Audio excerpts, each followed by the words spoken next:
দর্শক, এই লং মার্চের আরো বিস্তারিত খবরাখবর জানাতে আমাদের সাথে যুক্ত হচ্ছেন সহকর্মী শাহনেওয়াজ বাবলু। বাবলু, এই লং মার্চের অবস্থান এখন কোথায়? সব শেষ কি খবর আছে আপনার কাছে? জয়ী বিএনপির ৩ অঙ্গ সহযোগী সংগঠনের যে লং মার্চ আখাউড়া অভিমুখে, এটা এখন নরসিংদী পার হচ্ছে। আমি আছি নরসিংদীর ৫ মোড়, মাধবদী উপজেলার ৫ মোড়ে আছি। এখান দিয়ে এই যে বিএনপির ৩ অঙ্গ সংগঠন যে লং মার্চ এটি যাচ্ছে। বেশ কয়েকশো গাড়ি এই লং মার্চে যুক্ত হয়েছে। আপনি জানেন যে আজকে সকাল ৯টায় নয়াপল্টন বিএনপি কেন্দ্রীয় কার্যালয়ের সামনে থেকে এই লং মার্চ শুরু হয়।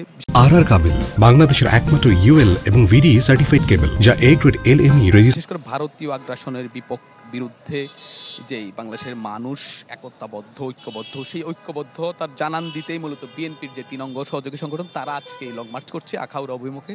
এই পথে তারা ভৈরবে একটি আপনার কিশোরগঞ্জের ভৈরব এলাকায় তারা একটি পথসভা করবে। পরে আখাউড়ার কিছু আগে, স্থলবন্দরের কিছু আগে এখানে একটি সমাবেশ করার কথা রয়েছে। তো আজকের যেই লং মার্চ, এই লং মার্চ থেকে বিএনপির ৩ অঙ্গ সংগঠনের নেতাকর্মীরা একটা বার্তা দিতে চায় প্রতিবেশী দেশ ভারতকে। তারা বলছেন যে প্রতিবেশী দেশ হিসেবে ভারতের সঙ্গে সবসময় বিএনপি এবং দেশের জনগণ সম্পর্ক রাখতে চায়, কিন্তু ভারত বরাবরের মতোই একটি দেশ, একটি দল এবং দলকে সমর্থন দিয়ে আসছে, বিশেষ করে বিগত কয়েকটি নির্বাচনে।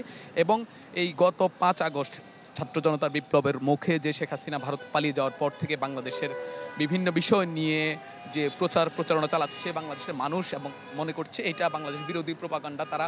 এবং আজকের যেই রোড মার্চ, এই রোড মার্চ থেকে বিএনপির ৩ অঙ্গ সহযোগী সংগঠনের নেতারা এই বার্তাটা দিতে চান। তারা বলছেন যে বাংলাদেশের বিরোধী কথাবার্তা না বলে, বাংলাদেশ বিরোধী প্রচারণা চালিয়ে বাংলাদেশের পক্ষে কাজ করতে প্রতিবেশী দেশটির প্রতি আহ্বান জানিয়েছেন। বলছেন যে এই কাজের মধ্য দিয়ে বাংলাদেশ এবং ভারতের মধ্যে, দুই দেশের মধ্যে সম্পর্ক ভালো থাকুক, এবং এই সম্পর্ক বজায় রাখলেই আগামীতে দুই দেশ সঠিকভাবে তাদের কাজকর্ম চালিয়ে যেতে পারবে। ধন্যবাদ আপনাকে।